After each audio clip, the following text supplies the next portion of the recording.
This is a video game. It's made of different materials, like plastic and metal, and it collects dust when you don't use it, but that typically won't stop it from working.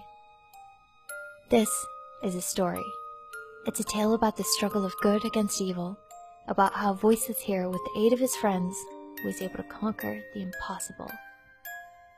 This is a transportation device. It's a gateway to a world of fantasy, a golden ticket to lands that only your wildest imagination and dreams could conjure. This is a precious memory. It's a little piece of your heart. The music alone has the ability to bring tears to your eyes, even though it's been years since you last played it.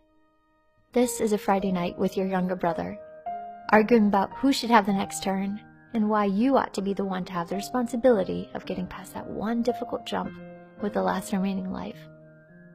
This is a gift from your father, a reminder that someone cares about you so much that they are willing to work overtime just to be able to afford it in time for your birthday.